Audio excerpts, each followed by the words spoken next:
So I think for this one, we can start with maybe the ideas this time. Hmm. I'm wondering, I want us to think about how this faith justification by faith alone kind of sets the path for a civil and maybe an underclass rebellion. Because now we don't have to worry about the Catholic Church or the hierarchy justifying our beliefs, but kind of our own independent moral sense from here on out. Yeah, yeah, I agree. I think we got a lot of the essential groundwork out of the way last time. Last week, we talked about sort of the precursors to the Munster Rebellion, which was an insurrection in the German city of Munster in the early 1530s. And that was sort of led by a radical sect of Anabaptist believers. And where we left off last time was the public denouncement by Protestant reformer Martin Luther of the Anabaptist leader Melchior Hoffman, whom Luther had once publicly endorsed. But once Hoffman started going off the rails with his whole "I'm the prophet Elijah, the apocalypse is at hand," Luther kind of dismissed him as unimportant. But Hoffman eventually came to lead a fairly sizable movement that would eventually culminate in the insurrection at Munster, right? Yeah, so we had to talk about Strasbourg. Yes. So after Hoffman was denounced by Luther, he did manage to find success in the city of Strasbourg. I'm saying that right, right? Strasbourg? Yeah, Strasbourg. Strasbourg. So in the year 1529, Melchior, who at the time he's what, probably in his mid 30s, I guess. In his mid 30s, year 1529, he goes to Strasbourg. And at this point, he is, I'm not sure how we would describe him because he started out as a Lutheran, but now the namesake of Lutheranism has denounced him. So I'm not really sure where he actually is. He's maybe doing his own thing. But what he finds when he goes to Strasbourg is there's an Anabaptist movement kind of already in swing there, and the Anabaptists there, they seem to kind of they seem to like him, and he likes them because they're more open to his views which were apparently too radical even for the rest of the Reformation. But maybe a good thing to pause here and take note of is something that you pointed out in the last episode a few times, which is that the Anabaptists were sort of, as you put it, the boogeyman of the reformers. So is there sort of a meeting of the minds between Hoffman and a group of people on this sort of common experience of not really having a home in the Reformation? Yeah, I mean, I like I said, and I recommended that play to be read or watched if you can find it, is that Luther becomes this kind of sellout figure, even though he was the most popular reformer up to this time. And so you see all these movements branching off because of this kind of disgruntled attitude towards the Lutheran movement. Even Luther's own followers kind of are breaking off from him. Melanchthon would be his most primary one, and they're going in a more radical direction. Is that the one you said it, they made it into a movie? Is that the one with Joseph Fiennes and Alfred Molina? I don't remember the actors in that. Okay. I just remember the play, and I watched a film version of it. But Yeah, we for could put a link to the maybe a link to the play at least for sure. Yeah, I don't think it's super accurate, but I think it captures that kind of feeling of alienation of the movement. So Hoffman goes when he goes to Strasbourg, he finds the Anabaptists to be much more accepting of him. He doesn't become an Anabaptist himself right away, but actually even before converting to Anabaptism, he does something that's pretty interesting. In April 1530, he petitions for Anabaptists to be treated better, like to be treated more fairly, and for example, maybe not execute them because they were being executed, like you pointed out. Yeah, they There were was being I wanted to say something though, because they were being drowned, which is kind of ironic. really, They oh were yeah, the baptism thing, right? So the Habsburg monarchy, Charles V, he was drowning the Anabaptists. oh my God. I mean, that's like some Dante Alighieri poetic justice, I get, quote unquote justice, right? So Interesting. the Anabaptists end up taking him in, and he becomes rebaptized himself. Yeah, which is a big moment. It's always a bit, it seems like it's always a big moment when someone converts to Anabaptism because they seem to do it in public, right? And I feel like that plays a big role in how this movement spreads. It's not something that's happening behind closed doors. I guess it's happening out in the streets or something. We can convert. We can compare this to what we are talking about with Heaven's Gate, right? They were a very private thing. They weren't. They Yeah. they went out twice, right? Whereas these Anabaptists, they're trying to get people to convert publicly. Like they want you to join this group. Well, I know you're familiar with the cult of Sybil, right? Yeah. So they're the cult of Sybil. Just a quick note. They were an ancient Greek Roman religion that was Well, Hellenistic. Hellenistic. Okay, so the cult of Sybil was a Hellenistic religion that one of the things they're most, I guess, notorious for is they participated in they castrated themselves, And one of the things that they would do is they would have, and Lucretius talks about this in On the Nature of the Universe. There's a section about these parades that would happen in the city where the cult of Sybil would go out, they would beat these drums, and that young men seeing these rituals would run out into the parades and have themselves castrated to become a part of this group. So I mean, if you can convince people to convert to a castration cult through public demonstrations of your rituals and rites, it doesn't surprise me that you can get people to convert to um the Anabaptist movement by having these public rituals. But then on the other side of it, you have these public executions, right? So it's like these very highly visible public demonstrations from both sides of this conflict that I find really interesting. I don't know if you have any thoughts on that. I have a few. One, Augustine brings up the Sybil cult a lot too. Like he finds them as like the materialistic kind of pagan religion that is what he views as like essential to the Roman Empire, right? This is what kind of these materialistic views of religion lead you to. So I don't know if Augustine would really endorse the Anabaptists, even though they might be viewing themselves in his name. See, for me, I guess my views of, religious experience and religious ritual might differ from yours. Yeah. And I think that the focal point for me is always on like the experience of the believer, like what is going through the believer's mind, body, and soul as they go through these rituals, and what is going through the mind, body, and soul of someone standing on the outside and watching it happen. Like maybe a good example is in the film Oh Brother, Where Art Thou? Have you seen that? I have not. Or I have, but not in a long time. So there's one of my favorite scenes in that movie. One of the prisoners, the escaped prisoners, sees, or well, first he hears this angelic chorus of they're singing the gospel song, "Down to the Valley to Pray," and he follows the voice of the women singing, and he stumbles upon a river baptism, and he's like so caught up in the ecstasy of this ritual that he wades out into the water and becomes baptized.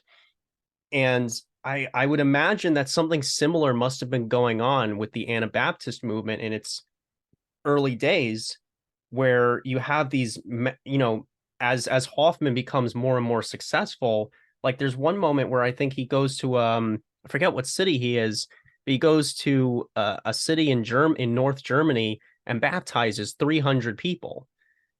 So like that's I Oh don't know. yeah, I yeah, yeah.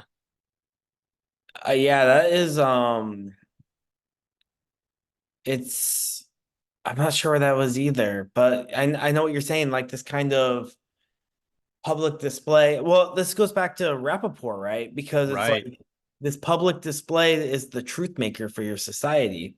So it kind of reifies your belief into an actuality. Because when it's just an idea and it's kind of inside your head, there's no way to communicate it between people. And this is partly why Rappaport thinks religion and ritual is necessary for language to even begin. And I'll go back For to justification by faith alone because I think this takes power from the traditional institutions like the Catholic Church and the commentators Right. and the universities, and it puts it in the hand of the person because they're like, our religious experience, our personal ones, our baptisms, our personal rituals, these are the truth makers in society, not what this institution above us is telling us. Yeah, that's a good point. Yeah. So I think this really leads to a kind of Copernican revolution in thought. And I want to go back real quick too before we get too far, because right around this time, a little bit before even in the 1524 and 1525 is the peasant revolt. And there's a lot of things going on in the kind of secular world where uh landlords are raising rents, they're putting tithes because a lot of the churches were landlords at this time. There's taxes on all these farmers in Southwest Germany. They're called the Bayern. And this leads to a huge revolt by peasants and small time landowners. I think we call it allodial land, where you're not quite in a feudal arrangement with your lord, but you aren't quite free either. And so there's all these negotiations between landlords and the villages that represent the peasants on how exactly to navigate these kind of temporal matters. Miners are striking because the currency is being debased by the churches who own the mints. And there's a huge rebellion in the regions of the Teutonic Knights. All everything in Germany and the German lands is under fire. And so here comes Melchior Hoffman and this ideology that says, oh, justification is through faith alone. You don't need the church to sanctify your belief. Of course, these people are going to take to it, right? I think material conditions lead to these kind of acceptance of radical movements. Yeah, well, he's certainly riding on the coattails of a revolutionary sort of wave that has already been underway in Germany for decades. Yes. And you have also Charles V, who is one of the strongest German emperors in recent memory for them. Hmm. Like it's a very feudal, disoriented society. They're very segregated into different counties and different lords. So the power is back into the hands of a centralized figure. So I think, of course, there's going to be reactions to that. Yeah, and it wasn't all I mean, if it's not clear, I mean, I'm kind of a sucker for religious rituals. I love that stuff.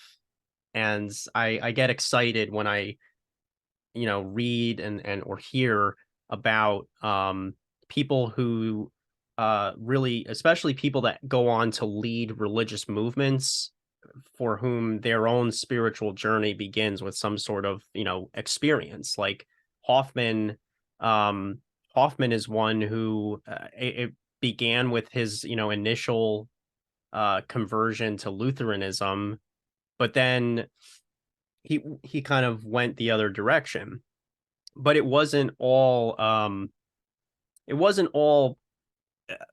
fun and games, I guess, right? With Hoffman, because Hoffman believes that the apocalypse was going to occur in 1533.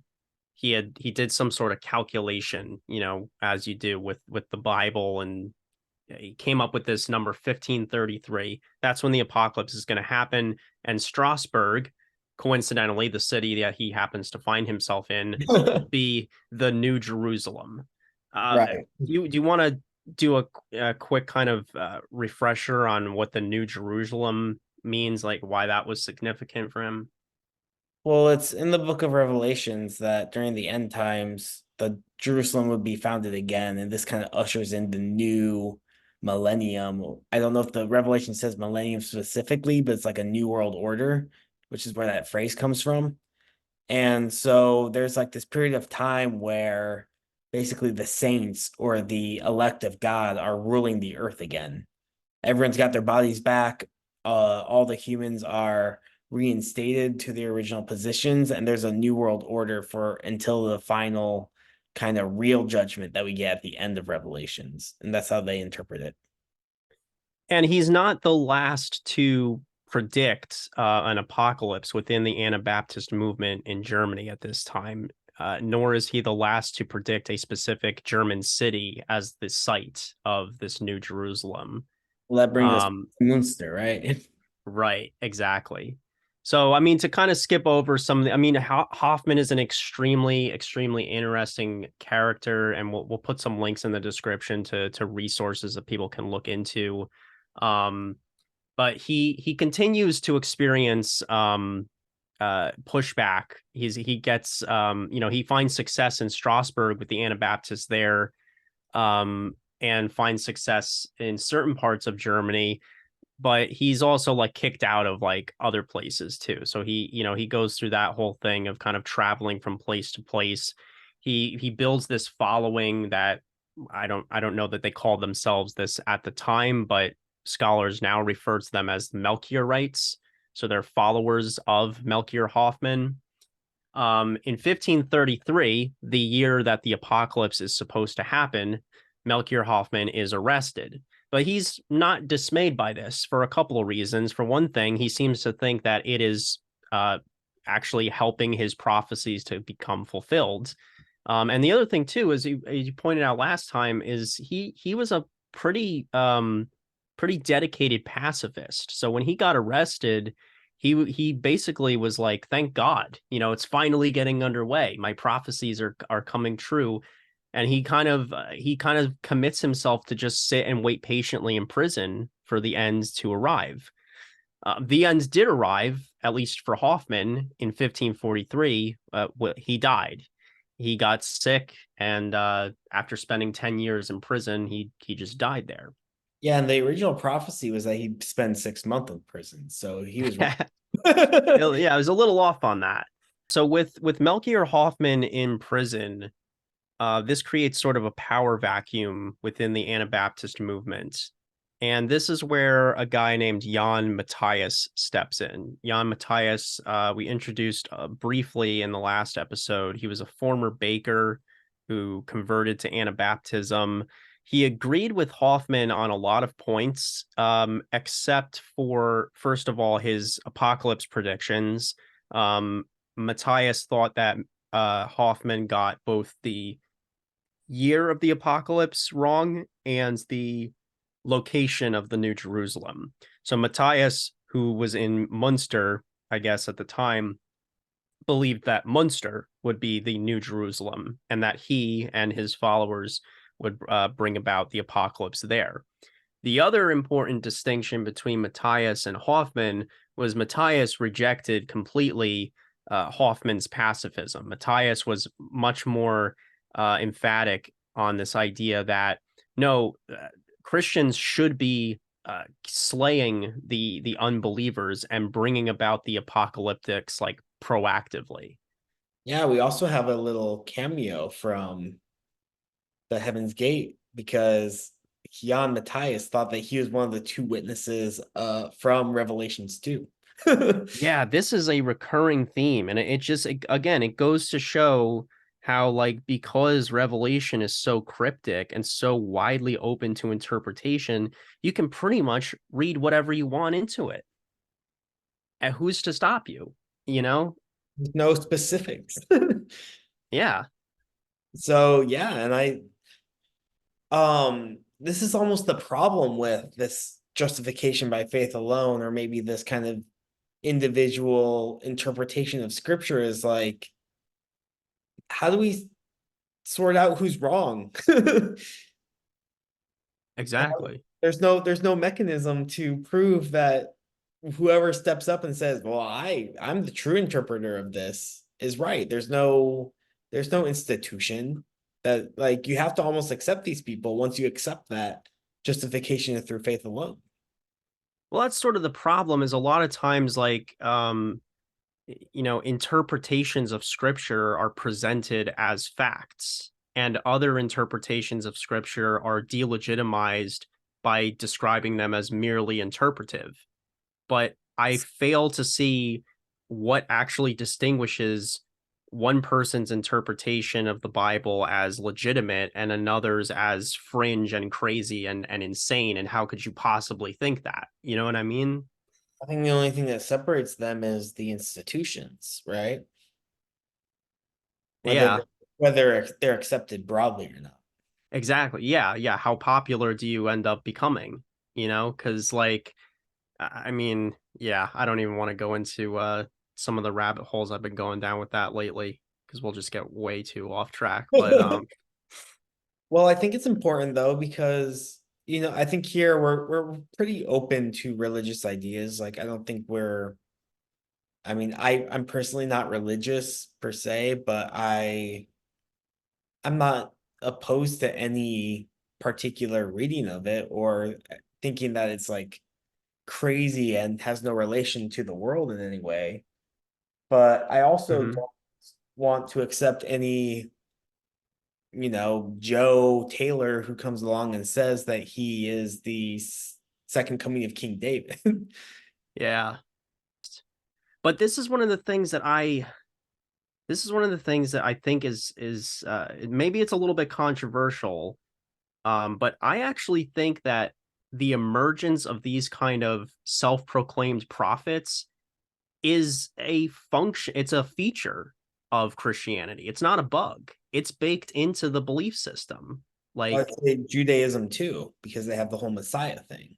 yeah, yeah, exactly. Yeah, because like I mean, yeah, this idea that God is going to come to like I mean, look at like Mary, look at the humble beginnings of the Son of God, where he's born to Joseph and Mary, just these regular people. He's born in a manger with these animals around him, in hiding. Well, that's funny Like, because I think Luther anticipates that humble beginning and sees that as problematic. So he tries to dismiss Mary. And then Hoffman tries to salvage her again. yeah, Because Hoffman's whole thing is that, well, Luther rejects it because he doesn't like this association. Well, he's more open to Mary than some of the other reformers, but they don't like how um Mary's associated with the flesh, and so that puts Christ in association with the flesh because he comes from her flesh. But then Melchior Hoffman comes up with this idea that she she is like the pipe and Christ is water flowing through her. So he's not really part of her flesh. He's just flowing through her. The spirit's just flowing right through her. have you ever looked into the stuff about Luther having like blasphemous thoughts about the Virgin Mother? Oh no, but that does not surprise me. Yeah, no, yeah, he had like Um, when he was still an Augustinian monk, as far as I understand it, he had like these intrusive sexual thoughts about her. And there's a lot of people that believe that he probably suffered from some form of obsessive compulsive disorder. well, this will explain why he's for clerical marriage. He wanted to, Yeah. he wanted to marry the mother of Christ. Uh, So we're I think we're at the point where the rebellion is, we're at the doorsteps of the rebellion, right? With Jan Matthias sort of stepping up to the plate with Melchior Hoffman's absence and taking the Anabaptist movement into a decidedly more violent direction. But just how violent exactly was this rebellion? Um, as far as I know, I don't think that the Anabaptists did much of I feel like it was more the counter Reformation that did most of the violence. I don't think I mean I don't know what you've seen, but I haven't seen much proof that they did too much as far as hurting people. That's what my interpretation was. And yeah, I had a hard time finding like specific numbers. Um, to me, a question that arose was like, to whatever extent the followers of Matthias and later John of Leyden um were violent themselves, it seemed like it was kind of a response to the counter Reformation coming down on them. Like Matthias was beheaded and dismembered, and his body parts displayed for all to see. Um, and this sort of like theme of like public executions and public display of the bodies continued up to the end, Well, they right? did. They seized the city, so they did seize it through violent means, but I don't have numbers for that. Um, Well, and it's also too like during the siege, like throughout the year and a half, I guess, um, there was like mass starvation because like as seems to right, always happen when these kind of insurrections take place, resources like food tend to get mismanaged or become like non-existent. exactly. So I don't know how violent it was. It was rat. I think that the violence mainly happened when they seized the city for the first time, and then from there, since they were under siege, they really we can't ever really know because they were kind of on the back foot from then on. Exactly, exactly. And I But mean, we also I think we need to introduce our other two main leaders, which are Bernard Rothman and John of Leyden. yeah, do you want to go into them? Yeah, so John of Leyden is kind of like the military figure. So while Jan is kind of the religious side of it, John is the King David figure. He believes himself the successor of King David. He's like the warrior prince of this Mhm. rel religious movement. And then we have Bernard Rothman, who is kind of the civic leader, right? He's already has the keys to power and he supplants the bishop that was already in power, Bishop Franz von Waldeck, who will come back with vengeance. So these three together are kind of like the core of the Reformation in Munster, the rebellion. And John puts into place all of these marriage laws, and I think he ends up dying, but then his successor takes it a step further and makes polygamy enforced because there's too many women. Yeah, this is like the one of the most interesting themes I see is that with each new sort of figurehead of the Anabaptist movement and then eventually the Munster Rebellion proper, is that whoever steps up to the plate basically begins by saying, yeah, the last guy, he was not radical enough. Don't worry, I am much more radical than him. I'm gonna get us on the right track, It you know? reminds me of the French Revolution. Yeah, yeah, exactly. It's like you're not Yeah. going far enough. Let's take the ideas. It's almost like, oh, this is okay. As much as I hate the Hegelians, I'll get Hegelian for a second, and it's almost an idea is unfolding throughout history. Yeah. Like when I was researching this topic, I read quite a few sources from Anabaptists today talking about this event. And a lot of them I noticed they referred to it as the Munster tragedy. Like they didn't really because as far as I understand it, like most Anabaptists are more of the Hoffman variety where they're pacifists, they're nonviolent. Right. And I don't know, I thought it was kind of an interesting contrast between like, you and I have interacted with some Stalinists, on Discord, and the relationship that they have to like the gulags is very different from what I saw with the relationship of modern day Anabaptists and the way they talk about and think about the Munster Rebellion. I don't know if you had any thoughts on that. Well, I don't, from my personal experience, I think the kind of Stalinist or Maoist people we meet online are not genuine, whereas I think modern Anabaptists are. Possible, yeah. Yeah, like, or they're like kids, or they're using it as a kind of mask in a way to mask their feelings of resentment, as Nietzsche would put it. We'll have to throw that at next time we run into a Maoist edge lord on Discord or something, aha, this is your resentments, Well, I just because it's hard for me too, because I don't we don't know what a movement is until it unfolds in history. So I might be being dismissive right now. Maybe there is a Marxist-Leninist movement out there that is burgeoning, and we're taking it as a joke right now, right? I don't know. Maybe there's an ANCAP revolution in the wings, but I don't know. Time will tell. But I take it as people just experimenting with their beliefs. yeah, no, you're right, you never know what's on the horizon. Yeah, I And think I think events like this are proof of that, the Munster Rebellion. yeah, and it's hard to tell with the internet what's even going to make it into the real world. Mm-hmm. Um, we could do a whole thing on that too, because I would like to look at internet movements and see, because we talked about the Breatharians, I think, Yep. in a place where like the internet leaks into the real world, but not on a huge scale, but large enough to take notice of. But like, is it enough to take over a whole city? I don't know. But then we have things like Arab Spring, where like it does, and Occupy Wall Street, where it did kind of make an impact, but then I don't know, like, was that because the media blew it up? Like, I don't Yeah. know. I just don't know how organic these things actually are. It's hard to disaggregate now.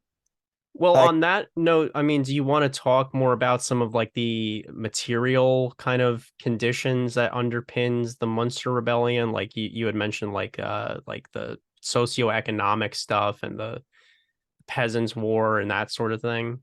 yeah, I mean, I don't know how much more to go into, but I do think that this definitely put the peasantry at odds with the aristocratic class, which included the clerics, which would be Catholic at this time.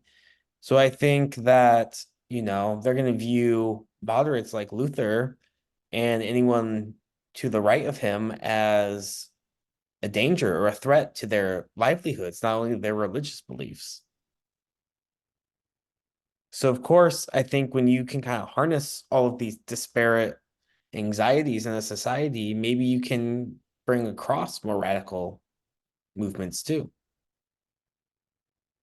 Do you want to kind of go through, because I know we kind of skipped over a lot of stuff. Do you want to go through like sort of the bullet points of like the major events of the rebellion? Well, we've got through and we talked about the main leaders. We have the kind of background for it. We have Melchior, who kind of inspired all of it. So, what ends up being the catalyst for this? I think ultimately it's the apocalyptic movement, but I think Franz von Waldeck comes in and defeats them pretty handedly. Like it's such a short, it's 16 months. They just starved them to death. So Mm-hmm. I don't know how much more we have to go into as far as the events go.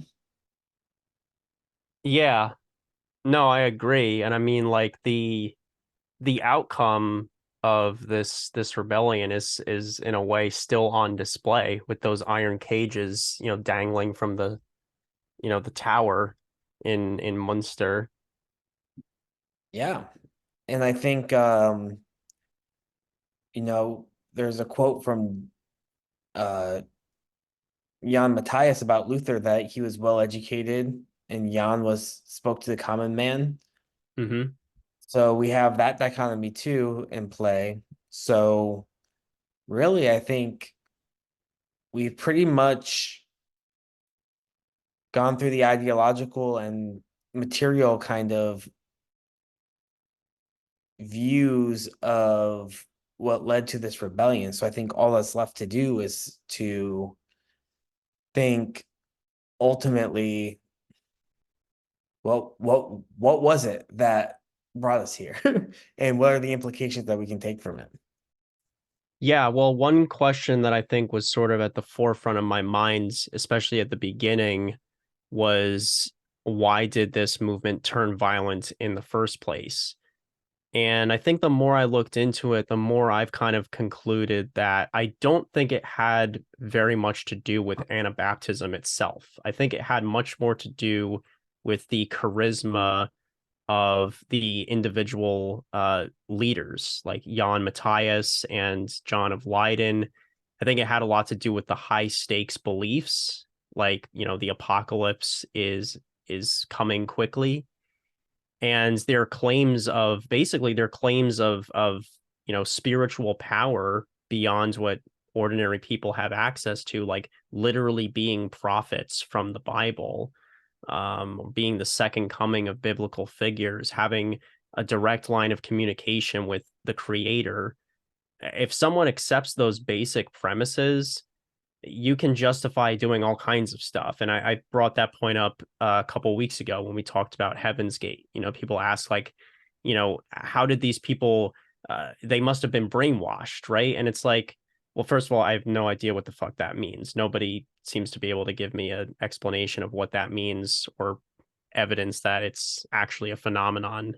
Um, but that aside, like, no, I don't think that is a, whatever that is supposed to be, I don't think is a very interesting or insightful attempt at explaining why people adopt extreme religious beliefs or take extreme actions in light of those beliefs. I think, like you said at the beginning of last week's episode, there is a lot of internal logic baked into these belief systems that once you accept those more foundational premises, the implications are kind of already, they're already there waiting to be just picked up and enacted. Yeah, that's why I take more of an idealist turn sometimes, because I'm not wholly sold into the peasant rebellion being the spark for this. I think it definitely made it stronger than it would be otherwise, right? Or maybe even it would be like necessary but not sufficient. But I'm not convinced because I think that there have been those kind of economic crises forever, and I'm not I don't want to say this because I don't want to make Marxists mad at me, but I'm not super into class analysis. Okay. When it comes to historical events, I think that it's always important, and it's definitely a lens that we should not neglect. But I never think it's wholly the picture, right? And I think Yeah, to me, we've seen that, like there were multiple times where I had sort of these preconceived ideas about Luther and his relationship with the common man, and the more I listened to you kind of break it down, I saw like he didn't seem to give as much of a shit about the peasants as I had been led to assume he did. yeah, from my interpretation, this was more of a way of it's almost more like the city versus the state in a way. It's like Mm, because there was this whole movement of Presbyterianism where like the smaller organization of the religion in within the city was more of the power center versus like these large empire kind of forces that kind of came out of the end of the medieval ages, right? Like power has consolidated at this point. So the city is starting to lose power to the state. And to me, this is what is happening is that the city wants to refocus itself as the focal point. And there's a lot of like institutions within the city that makes that possible. There's the guilds, There's the local religious movements as opposed to the Catholic Church. There's the local like business merchants rather than the like large landowners. And I think they really came together and wanted to kind of overturn the old order. And I think that's kind of what led to it. That's more of my reading of it. No, I think you're right. I think it was the ideas that were really the driver of this event more than anything. Think it was ideas and power, Mm, not so much class. hmm And we could go into I would love to do an episode on Weber at some point because I think he kind of has a similar view that I would take. I've seen some people not so into to his takes too. I think he's controversial. Uh-huh. He's a good leaping off point for that kind of viewpoint of power because I think he takes more of a middle ground approach and we could maybe go outside of that in a way. Um, but yeah,